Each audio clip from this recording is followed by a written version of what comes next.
Alright, so apparently we need to talk about Crazy Taxi. Yes, that Crazy Taxi. The one you remember from arcades, Dreamcast. That game that had that The Offspring song that goes, Yeah, yeah, yeah, yeah, yeah. while driving like a maniac and running over pedestrians who somehow survived being launched into the stratosphere. That franchise, well, it's back. And somehow it's already on fire. Not because it's bad, not because it's delayed, not because Sega forgot it exists again for 15 years. No. It's because the new game, Crazy Taxi World Tour, is allegedly using generative AI during development, and the internet, as expected, has reacted with the emotional stability of a collapsing Jenga tower. Now, before we get into the discourse, let's actually establish what Sega said. According to their official Steam page, they basically stated that generative AI is being used as a support tool for developers, mostly for things like helping create or assist with background assets and idea generation. They also made it very clear that no AI was used in reference to performers and that everything is still reviewed and finalized by actual human developers. So basically the official line is, we used AI as a helper tool, not as a replacement for human creation, which sounds reasonable on paper, but the moment you say the words AI and video game development in the same sentence, the internet turns into a courtroom drama written by Twitter users who have not slept in 48 hours.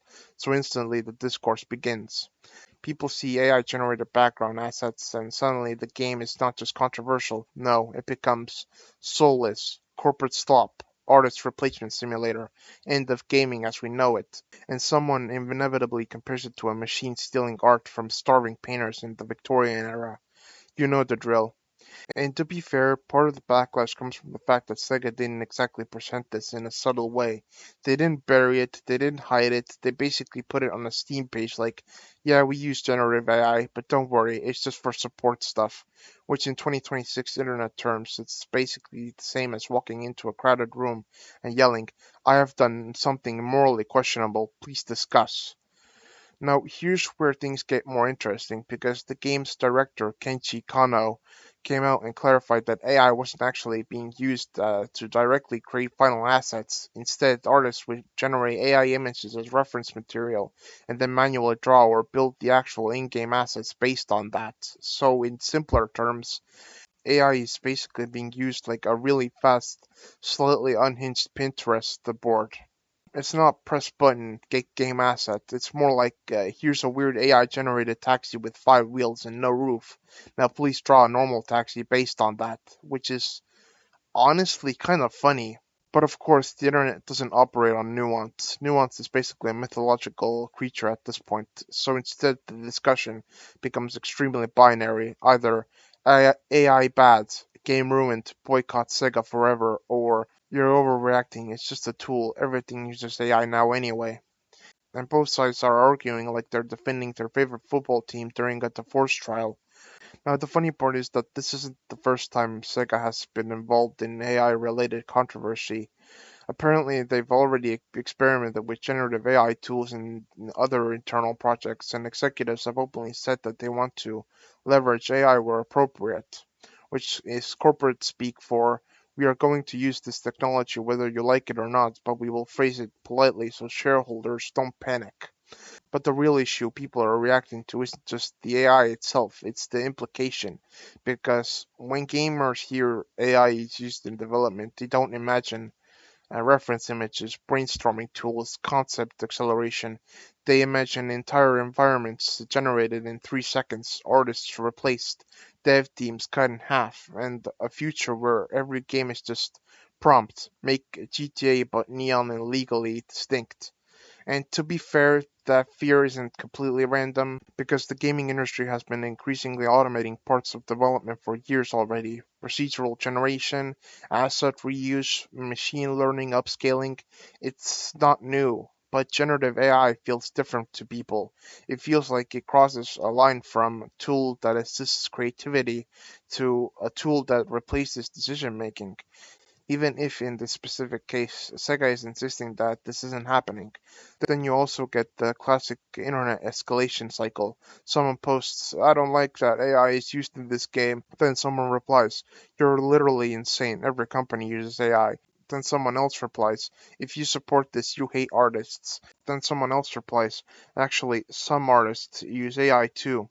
and within 6 hours the conversation has evolved into philosophical debates about whether Photoshop is morally equivalent to Skynet. Meanwhile, the actual game is sitting in the corner like, guys, I'm just trying to be Crazy Taxi again. What makes this situation especially weird is that the original Crazy Taxi franchise is literally built on chaotic, over-the-top energy.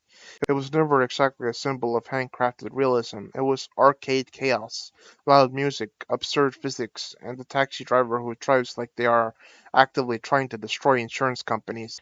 So seeing it become the center of modern AI ethics debate is kind of surreal.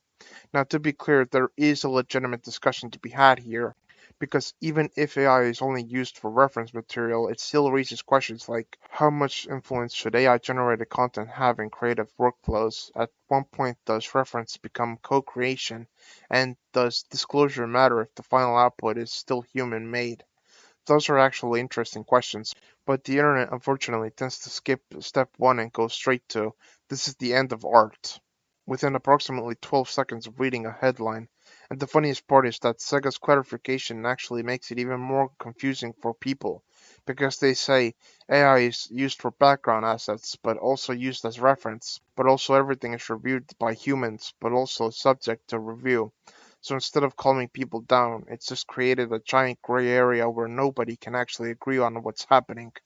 So now the situation is basically this. Sega says we use AI responsibly. Developers say it's just a tool. Players say this feels suspicious. Twitter says burn it down. Reddit says actually here's a 12-paragraph breakdown on why this is either fine or the apocalypse. And the game itself hasn't even come out yet. At the end of the day, Crazy Taxi World Tour is probably going to be judged on one thing more than anything else, not the AI, not the controversy, not the Steam page disclaimer, but whether or not it actually feels fun to play, because if it's good, people will tolerate a lot. And if it's bad, people will blame literally everything from AI to Mercury being into retrograde. So yeah, right now we're in that classic pre-release cycle where a game is simultaneously the most exciting comeback of a classic franchise and also the most ethically questionable thing since sliced bread. And the truth is probably somewhere in the middle, but the internet doesn't do middle, it does extremes, always. Anyway, thank you guys so much for watching this video. Leave a like, subscribe, and I'll see you in the next one. Peace and take care.